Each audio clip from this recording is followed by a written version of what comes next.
Jumping straight into it, exfoliate your skin before you shave. You might be asking yourself, why do I need to do this? Well, your face is dirty. You haven't washed your ass in 2 weeks. Why the fuck else do you think you need to?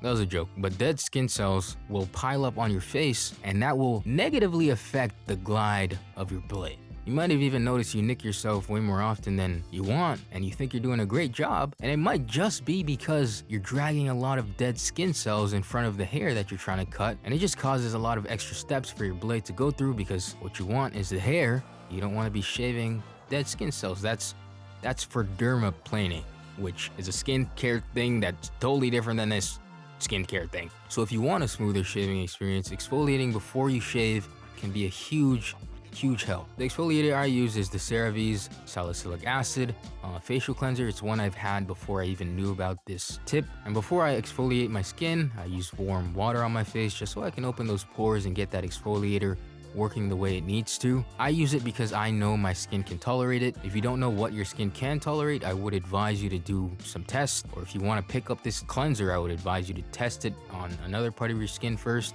It is an AHA, which tends to be a lot tamer than most exfoliants, but always test your stuff before you put it on your face. It's just a pretty standard thing to do. Nevertheless, tip number 2, stop pulling your skin. Well, I don't want to tell you what to do. You can do whatever the fuck you want. But again, with the irritation thing, you're already irritating your skin by shaving it to begin with.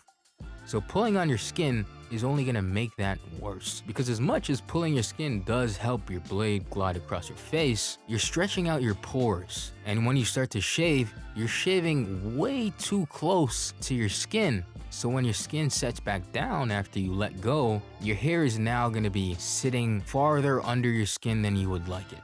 And what happens when your hair grows under your skin? You get ingrown hairs. And if you like ingrown hairs, I'd honestly recommend a psychiatric hospital. But if you don't like ingrown hairs, I would recommend you stop pulling your skin. I would recommend just a little pull, nothing too crazy. Tilting your head, I feel like, is a much better method to getting the best angle for shaving your face. But if you're not comfortable with that and you like to pull your skin, I just would say not to be too extreme. Tip number 3, the last final tip. I probably should have did this in another order, but I don't actually care. So tip number 3, if you need it, there's shaving gels, shaving foam, shaving liquids, what have you. I don't have a lot of hair on my face to shave, so I don't really need any gels or anything. I don't really prefer them, if I'm honest.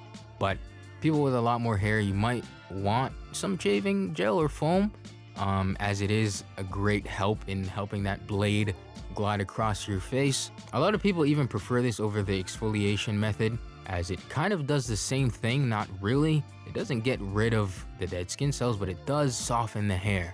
And when the hair is nice and soft, you can get a better shave, the blade glides nicer, and it's just an overall better experience. But I did a test in this video where one side of my face was just shaving with gel, the other side I put water on, and water just seemed a lot easier. It was so much smoother. But again, this is a personal preference thing. I think the thing that is most important to take away is that dead skin cells can really affect your shaving experience and the overall results you get from them. So whichever tip you decide to pick up, I feel like a lot of them will be beneficial to your experience if you don't already utilize them. And yeah, if you already know these things and your experience, you're a veteran to shaving, I would love to know what you guys do if I'm doing anything wrong. I know I hold my blade pretty funny, but if there's any tips you guys have, feel free to leave them down in the comments. I love reading comments and responding. And yeah, I just want this to be a video where people can come and learn. So thank you so much for watching. If you took anything from this video, I'm so glad. My name is dbrazierr. Leave a like, comment, subscribe if you want.